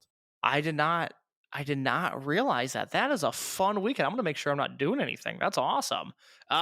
Okay, so it can't be Ricochet. Who's Dragon Kid friends with? That's what I'm trying to... A lot of people. I know, but it's not going to be Starlight Kid, and but if you move past the Stardom roster, who is he friends with? I mean, I wouldn't call him friends with, but Shingo Takagi is always an answer for X. It is. And I would not complain if it was Shingo Takagi. And you can have like the nice little thing of Madoka Kakuta saying like, hey, how dare you, Shingo Takagi? You came in 4 years ago for me. How, like now you're dealing with this Yoshioka twerp? Like you could have some interactions there with it. But with DK, I mean, there's really an open playbook, really. I mean, could you see a situation? It won't be Despy because they just did Despy. Would Hiromu make sense here? I mean, he would make sense. I think that match would be lame, but that's a Hiromu issue. That's the fact that if Yoshioka can get 4 stars out of that with Daya, then go right ahead, man.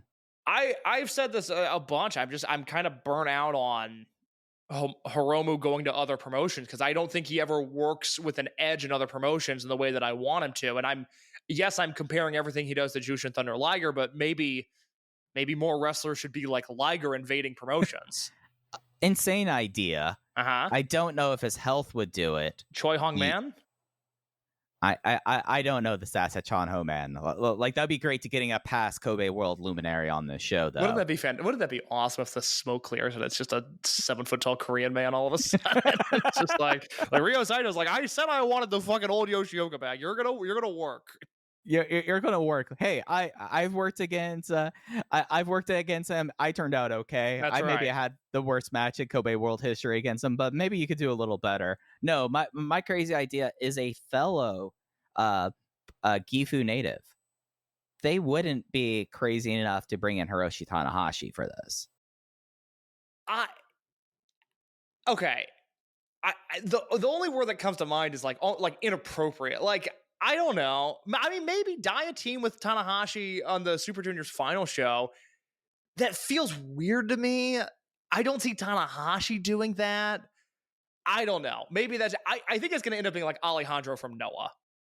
Yeah, it's going to be like, oh yeah, Alejandro's here. Now, it is X. There is the potential wow factor there, and I do feel like it could be Satoshi Kojima. He's always X. It could be Satoshi Kojima. That would be fantastic.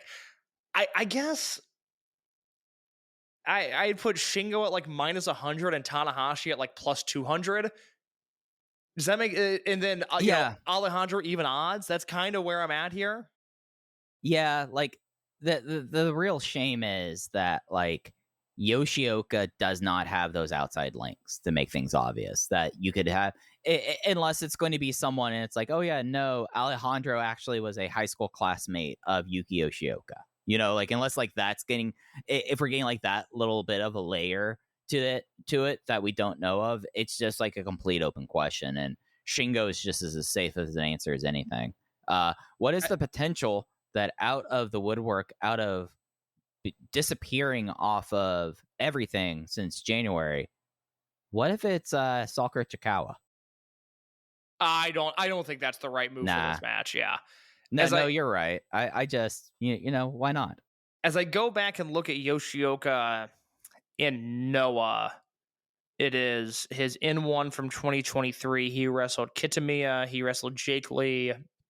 He wrestled Timothy Thatcher. He wrestled Kano, Adam Brooks, Jack Morris, Yoshiki Inamura. Kano would be fun. Kano would be interesting. Kano would be interesting. It could be Bushi also. Yeah, Bushi actually would make a lot more sense, even more so than like Hiromu. Like I would put Bushi at plus 450. It might be Bushi. Yeah, it's not Naito. It's not Naito. That's not happening. But it could be Bushi. No. And that's what we have currently for Kobe World. Does seem like UT versus Roya Tanaka is the likely Bravegate match. I think that we're probably getting Madoka Kakuta versus Strong Machine J in a special singles match. Yeah, let's talk about that real quick. Let's talk about the presentation of Strong Machine J. I'll pass the baton to you quickly, if that's okay with you, if you want to take the reins on that. But I find what Strong Machine J is doing to be incredibly interesting right now. Yeah, and it's kind of apart from all the other stuff that's kind of happening within Z-Brats, where we're at like this point where people in Z-Brats are doing completely different things at this point. And it's a lot of like, so he teams with Flamita in Kyoto. And then he, in the afternoon show, he is with KZ in a match against Shun and Kakuta. Let's talk about this one because I feel like this match is really indicative of what kind of is happening with SMJ. So SMJ and KZ versus Shun and Kakuta was on the afternoon session in Hakata. The finish was Strong Machine was SSW on KZ in a match that was only 5 minutes, but it immediately turns into Jay versus Kakuta. They isolated. Jay goes at Kakuta. Kakuta takes him out on the outside, and that basically leaves KZ all alone with Shun and Kakuta. And even though Jay gets back in there, and he kind of does like a last ditch kind of situation, you get a little hope situation with KZ and the Sky to Schoolboy near fall. But all the damage that was kind of enabled by Jay losing his head was just too much so quickly that an SSW was hit. And I adored this. I thought this absolutely rocked. Kakuta and SMJ have a pull apart afterwards. Just like for like a 10-minute thing, when you combine that with a match, just real effective storytelling and advancing the story between the two. And it really feels like with SMJ, like I don't think that they're going to make this like even though there's been like a lot of mask gripping that's been happening from Z-Brats, it does not feel like that this is going to be an apuesta in any sort of way at this point, but it does feel like that everything points to that singles match at Kobe World Kenan Hall. No, an apuesta's match would be absurd. I would certainly encourage them not to risk either guy's momentum in a setting like that. But I think once again to crib from Alan's excellent analysis. I believe it was Alan that pointed out that if they do Kakuta versus Strong Machine J at World this year, it will have a real vibe of Tozawa versus Shingo from World 2011. And once you start comparing a potential match to a match like that, you have my attention and you have my desire to see that match. And I think it would be great for both guys. I think Strong Machine J is, he's gone about his career the last 6 years of it. Every once in a while, almost out of the blue, Jay will just turn up the aggression, the intensity, and somebody will go after his mask, and it'll be like, whoa, that's a new aspect of Strong Machine Jay. And then it goes away. And then you do this hard reset with him. And then a few months later, somebody will go after his mask. He'll get really angry. For a long time, Shun was the primary agitator in Strong Machine Jay's career. And I don't want to say that I stopped believing in it, but it did feel a little tired, mainly because it didn't go anywhere. But the Kakuta Strong Machine J stuff feels so fresh and so exciting. And it's a testament to, of course, the work that Kakuta's done, but also Strong Machine J is holding up his end of the bargain here. So I really hope they do a singles match there. I think that'd be really, really exciting. So, just point of clarification, that was the evening show, not the afternoon show, that SMJ and KZ versus Kakuta and Shun match. Yes. And I think we're kind of at a point here where we can just talk about what else was on these three shows that we liked.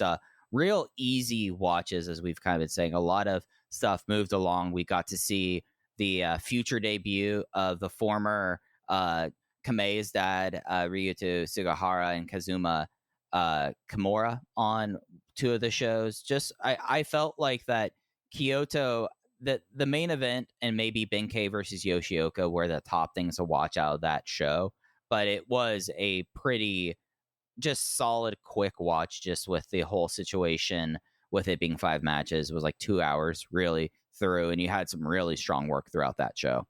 Well, let's start with Kyoto here. I'll go over the results of Kyoto, and then if you have any thoughts, feel free to sprinkle them in. Is that good?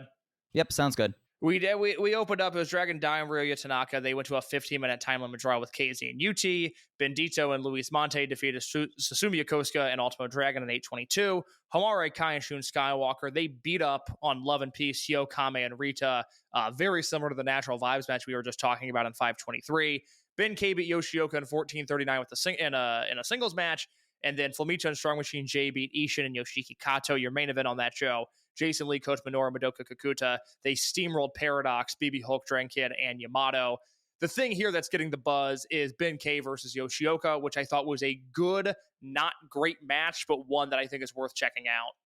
Yeah, and really, it's interesting for people who have kind of gotten aboard Dragon Gate since Yoshioka was out, and because this was like one of the first matches where I felt like we got a little bit of the glimpse of Yoshioka regaining his kind of Terminator instinct of like you have to kill him with fire with that. But I thought that this had solid work here with the way the show was really kind of structured. You got to have a lot of time with the matches that counted really, and it adding that time here, I thought like it let you kind of get at least that step of Yoshioka. Like the only kind of thing that is a little frustrating with like how slow play the Yoshioka situation is that I kind of expect, and they've kind of done a little bit of it, and we will have it also in Kobe, like every show on the loop for a while. Like if they haven't done it yet, like now they can mark Kyoto off the list.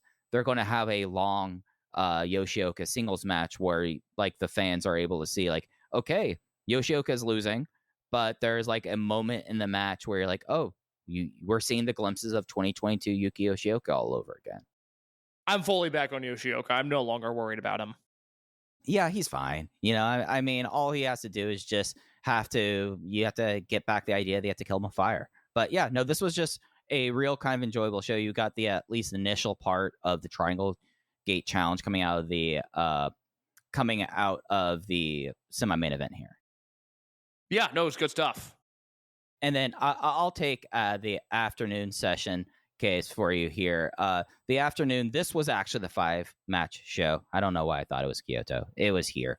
But in the afternoon session, there was a lot of kind of stuff that was setting up what would happen in the evening, especially after the main event. They set up a 10-man elimination tag happening on the evening session. But on the show itself, going through the afternoon matches, you had Love and Peace versus Natural Vibes as the opener. Benkei, Hyo, Mochizuki Jr. versus Strong Machine J, KZ, and UT. Benkei gets the spear on KZ. It really does seem like KZ's game de-emphasized going into Kobe World Season. You got Ultimo Dragon and Genki Horiguchi versus Jason Lee and Yoshiki Kato. It was Zebrat. It was a DQ here that got the win for Genki Horiguchi. I think I have in my notes. I don't. Yeah, with that, yep. Match 3 was the D Courage versus Shun Mari match that we talked about before. Shun getting the win with the jackknife hold. Match 4 was they moved Ryoya Tanaka into this match, making it a Japan versus Mexico match. Jackie Kamei, Rita, and Ryoya Tanaka versus Flamita, Luis Monte, and Bendito. Rita wins with the Retanic on Flamita in the main event. Paradox versus Zebrats, Yamato, DK, BB Hulk and Susumu versus Minoru, Kakuta, Kai, and Ish, and it was Kakuta tearing through Paradox with a rolling lariat on Dragon Kid. I gotta say, I loved the main event. It was a match that I think was a true testament to this Zebrats formula that has been hammered home over the last year. I found the structure of this match to be incredibly similar to the structure of the Wednesday night Las Vegas tag between Zebrats and that Paradox trio as well. I thought they worked an incredibly similar match. This match did not start off great. I would say the first 6 or 7 minutes of this, of a 16-minute match, not particularly engaging. But as Zebrats does, they just find a way to lull you into these matches where, again, the first half and I'm going like, all right, kind of a sleepy main event, good show, but not finishing with a bang. And then all of a sudden I was just engrossed in this match, and I was blown away by the Ishin work. I was blown away by the Dragon Kid work. I was blown away by the Yamato work, but Madoka Kakuta in this match, the way that he finished off Dragon Kid, the lariats that he hit him with, the single greatest hip attack of his entire career. That should have been the finish. Oh my God, was it something?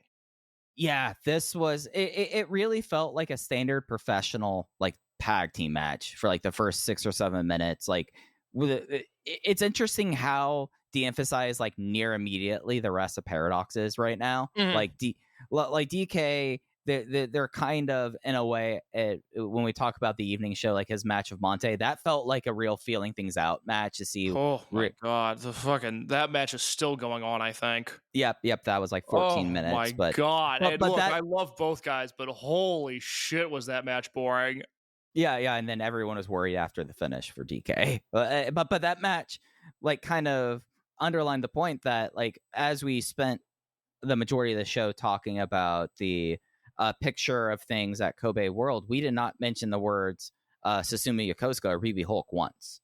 And it does kind of feel like that maybe there's a reestablishing of Paradox in the fall, or like the reality of like, they've been pretty belted up since the start. Yeah. But it does kind of feel like that this is a time that like the Paradox effect has like degraded. But really the story of the match, as you said, it's Kakuta in the closing stretch with Dragon Kid. It was as vicious as you've seen someone work with Dragon Kid, especially given everything, but also just Madoka Kakuta and that hip attack.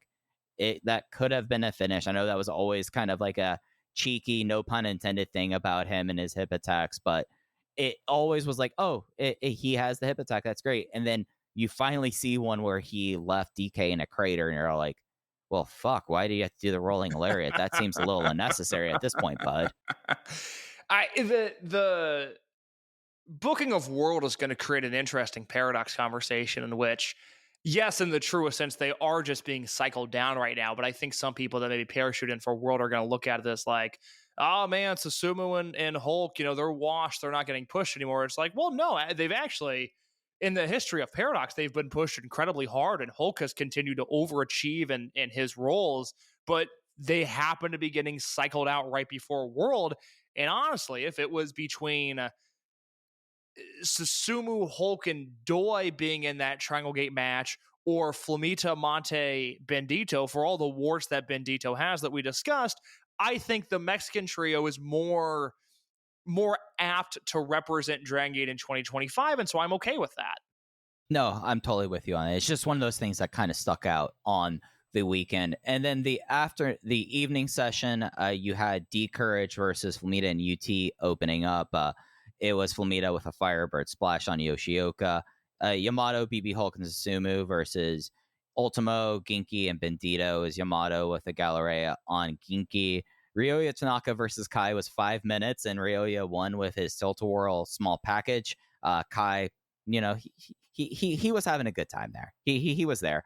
Dragon Kid and Luis Monte won with the MCK after a match that was 12 minutes, but really felt like an hour. The semi-main event was at SMJ and KZ versus Shun and Kakuta Demolition. And then the main event was the Love and Peace versus Z-Brat's elimination match. I'm not going to go through all the eliminations, but your sole survivors are Hyo and Benkei, and both of the Twin Gate match and the insertion of Love and Peace happened. And the insertion of Love and Peace was because Rita directly got the elimination on Ishin to start the match.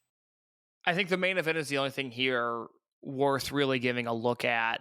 Maybe the semi-main, just because it's so short. The main event was interesting in that it is a very good match that at no point did I feel like was ever a great match. I really like these elimination matches. I wish it was something that American promotions latched onto a little bit more. The gimmick in this one specifically was that over-the-top rope eliminations were not in effect, which was a notable rule change for this match, which then led to a great spot as the first elimination. Ishin threw Rita over the top rope, celebrated like he won. The PA announcer comes on the mic and specifically notes that Rita had not been eliminated, and that led to a shotgun drop kick from Ben K, and then a code red from Rita that put Ishin away for the first elimination. And then from there, it was just a cavalcade of eliminations. I thought the Hamare and Junior stuff was really good. I thought the Kame and Kato stuff was really good. A much needed, like, hey, look at Yoshiki Kato. That guy's got something. And then down the stretch, it was Ben and Hyo versus Minoura, and you once again saw the abundant chemistry that Ben and Hyo have. So a 3 3/4 star match for me, one that I think is worth watching, even if it didn't land on my notebook, but a very good match nonetheless to close out the weekend. Yeah, it's fun to see a different style of elimination match and actually playing off the fact that there was no over-the-top rope stuff. That's why the Kamei and Kato stuff is why I feel like this is a great match for Yoshiki Kato to have at World, just because we've seen the chemistry with Kato and the younger, smaller guys on the roster. He's always clearly had it with Kamei and Rita, and it's just kind of nice to see that in this match that you had kind of two separate things happening. You were setting up the Twin Gate and the Triangle Gate match in the same time, in the same place, and you really kind of, you had a lot of emphasis on the Triangle Gate match, and then when you got towards the closing stretch, it was back on the class of 2016, and I thought that was really a fun aspect about it. And yeah, I would say out of the shows on the weekend, this is the one where really you could just jump in at the semi-main event and go with it, and you would be good to go. I would agree with that. Yep, let's run through real quick the Kobe show lineup before we get out of here. They're back in the friendly confines of Kobe Sambo Hall on the 22nd.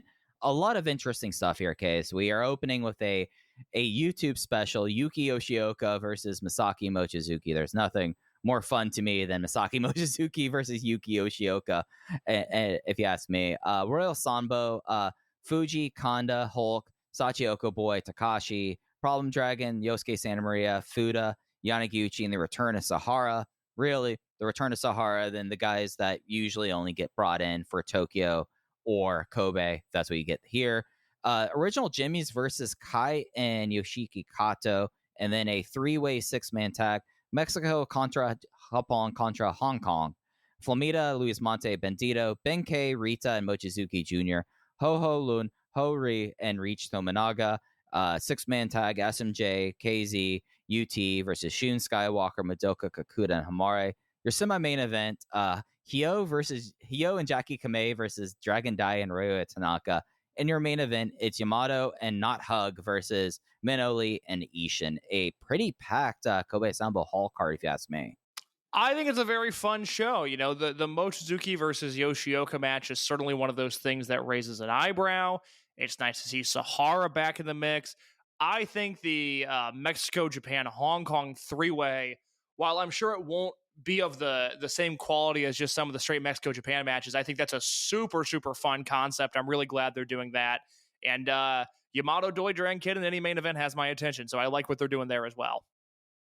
I'm excited to see that semi-main event is really interesting with me, and I had to remind myself, like, Hyo was teaming with Jackie all last year. Mm-hmm. and now I'm like, okay, well, we're in June and Hyo's teaming with Jackie again, and it's against Daya and Tanaka, and it's like a situation where I like look at this match and I'm going like, are they going to have Tanaka beat Kamei here? Because it feels like, oh my God, yeah. Like that, and it's just like, I hope this gets like 15 minutes before Tanaka pins Kamei. That is... I'm glad you brought that up because I hadn't necessarily thought about that, but we should all watch this show and think about, I don't even want to say that disaster is not the right word. Like Big Hug wasn't a disaster. They were a disappointment. It was never this actively bad cancer on the promotion. It was like this weird bump that was just like, man, I just feel like this should be better than it is. we should all watch the entrances to that match to see the love and peace connection and the energy that Kame and Hyo bring as a tag team. And let's see what their popularity is like in compared to where they were at in Big Hug at this time last year. Yeah, it's going to be a real fun compare and contrast. But I think that's all I have for this week. Do you have anything else you want to touch on before we got out of here? No, I think that's it. We'll talk Kobe next week, and we'll have some other fun stuff prepared. Yep, absolutely. And before we get out of here, you could follow us on social media, both Blue Sky and Twitter at Open VoiceGate. Case is at _ in your case. I'm at Fujiheya. If you'd like to join the conversation, step inside the Voices of Wrestling Discord. There is a set up Dragongate channel where there's all kinds of matches of the week, people live posting through the shows, and just general good Dragongate conversation. But there's also the Open the Voice Gate channel. That's where we post all of our show notes, discussions about the episodes, and whenever it is that those days week, that's where you'll find out about it first, and we'll make sure that you're able to find the content that we cover for those days each time. But that's going to do it for us here this week. We'll be back with you next week talking about the show in Kobe Sambo Hall. Have a great week, everyone. Take care. Hi, I'm Case Lowe, co-host of the Open the Voice Gate podcast. The one question I'm constantly asked when it comes to Dragongate is, how do I get into the promotion? Well, stop asking and start listening to the Open the Voice Gate podcast, released every Wednesday on the Voices of Wrestling Podcasting Network. For exclusive news and show reviews, look no further than the leader in Dragongate coverage, Open the Voice Gate. We all know that owning a small business means you wear many hats, but sometimes you really need an extra pair of hands. Upwork is how good companies find great and trusted freelance talent. With more than 2 decades of experience with a simple and ambitious goal of pioneering a better way of working, companies at every stage turn to Upwork to get things done and find more flexibility in staffing key projects and initiatives. They access a global marketplace filled with top talent in IT, web dev, marketing, and more. Posting a job on Upwork is easy. With no cost to join, you can register, browse freelance profiles, get help drafting a job post, or even book a consultation. From there, you connect with freelancers that get you and can easily hire them to take your business to the next level. Visit Upwork.com today and post your job for free. That's Upwork.com to post your job for free and connect with top talent ready to help your business grow. That's UPWORK.com. Upwork.com. If you're a podcast host, listen up, this one's for you. My name is Allie Jackson. I'm the host of Finding Mr. Height, a dating and relationship podcast that I've been doing for 4 years now, sharing my positive and practical approach to dating that's built on my own life experience. And I wanted to share another experience that I've had, my secret behind monetizing my show. It's called Red Circle, and I was just telling my colleague about how much I love their platform. With Red Circle, not only am I getting a seamless hosting experience, but I also love the support I receive in ad sales. It's not just typical ad sales either. It's targeted opportunities based on my show and my life. And the platform is super simple. You just set your preferences and Red Circle matches you with sponsors that align with your show. You can vet every opportunity and their platform gives you great analytics. More recently too, my Red Circle team has brought me opportunities outside of my podcast on social media to really augment the podcast partnerships, bring them full circle. I just can't recommend them enough. If you want to give it a try, go to redcircle.com to get your free trial. That's redcircle.com for a free trial.